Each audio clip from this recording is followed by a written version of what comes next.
So my topic for the PowerPoint presentation was about physical and emotional abuse and the effects that it has on children. So my first slide is about physical abuse and defining it. Many years ago and still today, people or parents are sometimes using physical punishment as a way to correct an unwanted child's behavior.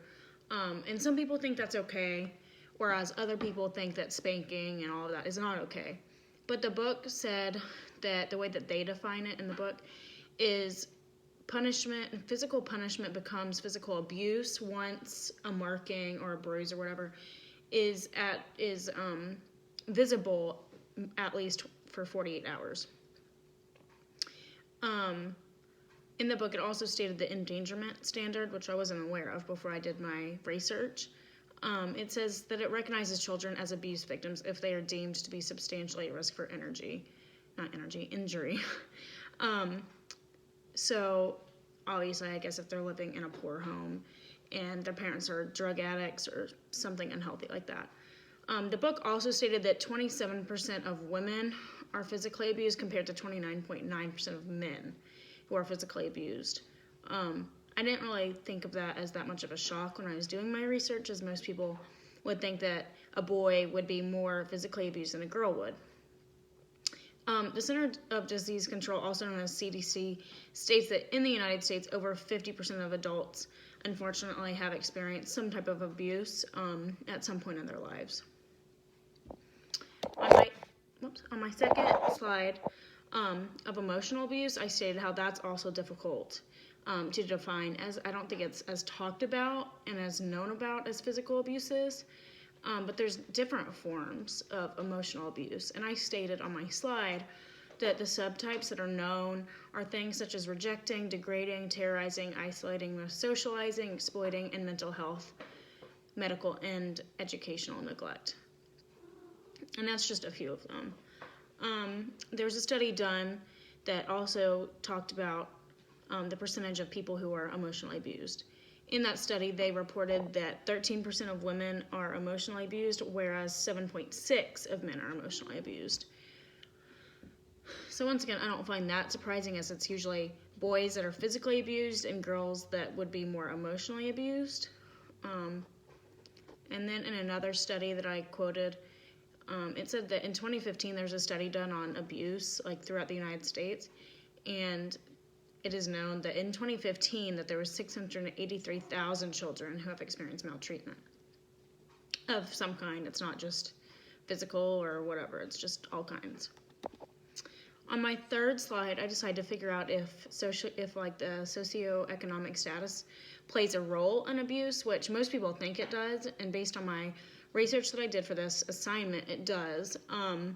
Based on an article by James F. in 2018, she stated that children who grow up in poverty-ridden homes, inadequate socialization, diminished family support, parental mental health issues, and substance abuse tend to show higher instances of abuse.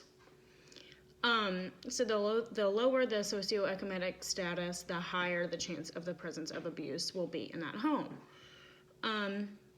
So there is, on that same study, a different study also tried to figure out if there's the same issue of the socioeconomic status having an impact on abuse, and it does.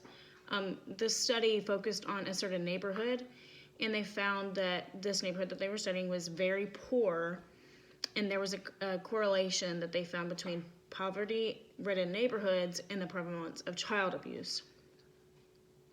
In that same study, it was also found that poverty seemed to be a larger predictor of neglect instead of abuse, which I also found interesting. I didn't find any other information on why that would be, but I think that would be really interesting to further my research in later on.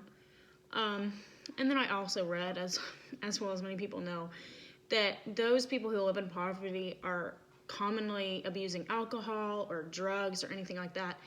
And then when that's occurring, the chances of them abusing their children in the home immediately becomes even more common and even more of a possibility. On my next slide, I didn't find as much information on this as I wanted to, but I was trying to figure out if boys or girls are abused more than others. So I figured out that physical abuse has a direct effect on risky sexual behavior for boys, and then for girls, the physical abuse has a more indirect effect on risky sexual behavior, which I find interesting. I would think that it would maybe be switched, but it's not. So any kind of emotional abuse can also cause them to take part in risky sexual behaviors. And then girls, at the age of 14, they're more known to externalize their symptoms because of their abuse than boys are. And as I stated previously, and how it's really commonly known, girls are always, not always, but usually a higher target for sexual abuse than boys. On my next slide, kind of correlates with my last one, or my last two slides, is about poverty and the role of age and abuse. So there was an article that I read that stated that the lower the socioeconomic status, that alcohol and drugs are more likely to be in the home, and then that causes a higher chance of there being abuse towards children.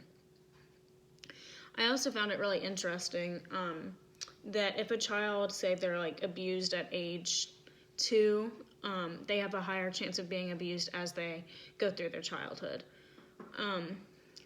And when a child is abused, whether it be mental, physical, emotional, whatever, they're not just harmed during this time in their childhood.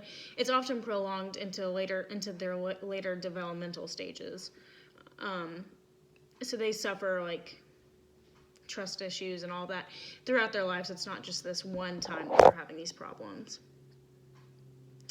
And those who are experiencing these issues are also more prone to turning towards alcohol abuse in their later adult lives. I also found an article that talked about the role of learning and social development. And it stated that children who experience abuse through their childhood commonly experience difficulties in maintaining appropriate relationships and having normal social behaviors. So that's pretty much saying like the abuse causes them to not really know how to act around others, and they just don't know. Like they've learned the wrong way. They're scared. They just don't trust anyone, and that goes on throughout their lives.